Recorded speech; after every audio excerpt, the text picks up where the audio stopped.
morceau.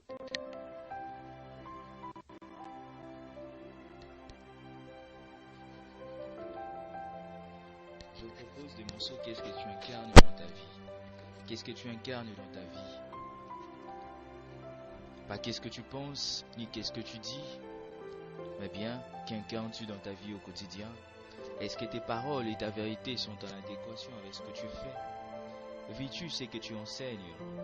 Es-tu en alignement avec ce que tu projettes vers l'extérieur? Ou en puissant si la phrase « fais ce que j'ai dit parce que j'ai fait ». Une chose que je répète souvent dans mes consultations est que je ne vous parle que de ce que j'ai reçu, vécu et intégré au plus profond de moi. Jamais je vais vous parler d'un sujet qui ne vit pas en moi, et jamais je vais venir prester si j'ai besoin d'intégrer. Pourquoi? Parce que c'est de ma responsabilité de ne partager que la vérité qui vibre dans chacune de mes cellules, la vérité qui est déjà incarnée en moi. Parce que c'est en m'exposant dans toute mon authenticité, en me dévoilant face à l'extérieur que je peux faire une réelle différence. Il est primordial de montrer par l'exemple et non de forcer des concepts qu'on ne vibre pas soi-même dans la tête des autres. Je t'invite à prendre le temps d'incarner pleinement en toi les fréquences que tu reçois avant d'aller les propager à l'extérieur. Si tu ne fais que recevoir, transmettre sans passer par la case intégrer, tu loupes la partie la plus importante de ton processus et tu n'es pas vraiment au service. Et si tu n'incarnes pas ce que tu dis, alors dis-en moins.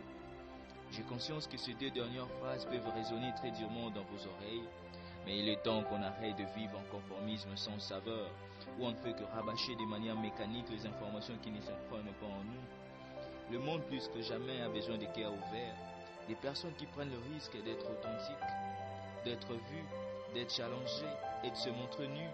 Le monde a cruellement besoin des porteurs de vie. Arrêtons de jouer un rôle et soyons. Montre-moi ce que tu es, ce que tu portes en toi, ce que tu incarnes. Montre-moi la vérité pour que je puisse apprendre de toi. Rappelle-toi à l'école, tes professeurs préférés, ceux qui ont fait une réelle différence pour toi. Étaient ceux qui vomissaient leur cours ou ceux qui faisaient vivre le cours car cela vivait en eux? C'est d'entre vous qui êtes au service de vos communautés. Prenez-vous le temps nécessaire pour intégrer? Ou êtes-vous coincé car vous devez être productif pour rester dans la course? Prenez le temps de vous déposer. Prenez le temps de vivre vos paroles si vous ne voulez pas qu'elles soient stériles. Pouvez-vous faire ces cadeaux? Pouvez-vous avoir la liberté de vous mettre en pause lorsque vous entrez les moments d'intégrer en vous, pour vous, ce que vous avez reçu comme enseignement de l'univers? Vous n'êtes pas vraiment au service du collectif lorsque vous êtes dans la productivité à tout prix, car vous privez ceux qui vous regardent de votre paix à l'intérieur et vous ne leur offrez qu'une façade. Vous n'êtes pas non plus à votre service en faisant cela, car vous vous privez de profondeur dans votre cheminement. Alors, en ces jours, il est temps de se poser ces questions. Qu'est-ce que j'incarne dans ma vie quotidienne? Est-ce que mes actions sont en adéquation avec mes mots? Est-ce que je vibre ce que je montre à l'extérieur? Suis-je dans ma plus pure expression authentique? Et posez-vous ces mêmes questions pour les personnes que vous suivez et admirez. Est-ce qu'elles incarnent ce qu'elles enseignent dans leur vie quotidienne? Est-ce authentique ou simplement une apparence? C'est plus difficile à percevoir via les réseaux sociaux, mais la plupart d'entre vous avez un super pouvoir. Vous êtes en pâte. Regardez, discernez. Namasté. Voilà. C'était là les morceaux. Qu'est-ce que tu incarnes dans ta vie? Souvent, dans la vie, on veut jouer de rôle. Au lieu d'être vraiment nous-mêmes, on veut jouer de rôle. On veut passer pour quelqu'un d'autre. Parce qu'on a peur. Peur du jugement. Peur de ce que les gens vont dire sur nous. Et on veut jouer le rôle. Et ces morceaux nous rappellent que nous devons réellement être nous-mêmes pour que nous puissions réellement incarner ce que nous sommes appelés à incarner. Nous sommes une lumière divine. Donc nous sommes appelés à être cette lumière divine. Voilà. Passons à notre troisième morceau que je vous propose. Je propose ces morceaux qui s'intitulent « Ton cœur sacré ». Alors, écoutez-les. Je suis là, je suis toi, m'attends-tu? Je suis la voix de ton cœur, la voix de tes ancêtres, celle de tes descendants, la voix des êtres bienveillants qui vivent en toi, la voix de ton âme. Je suis tout ça à la fois. Je suis guidance, je suis amour, Je suis patience, je suis paix, et je suis avec toi, en toi. Connecte simplement à moi. Je suis là, en tout temps. Même lorsque tu doutes, même lorsque tu crois être seul, je suis là. Jamais je ne t'ai abandonné. Jamais tu n'as été laissé à toi-même. Jamais tu n'as été séparé de la vie qui coule en toi et tout autour de toi. Reviens vers moi et par ses filles, reviens vers toi. Amène-toi ici dans cet espace de grande douceur. Ces petits cocons de coton tout doux qui vit au centre de ton cœur. Parfois, peut-être as-tu du mal à croire que cet espace est disponible, qu'il existe réellement. Peut-être as-tu oublié que je vis en toi. Aie la curiosité de venir connecter avec moi, avec nous, d'ouvrir la porte, de passer la tête et de regarder.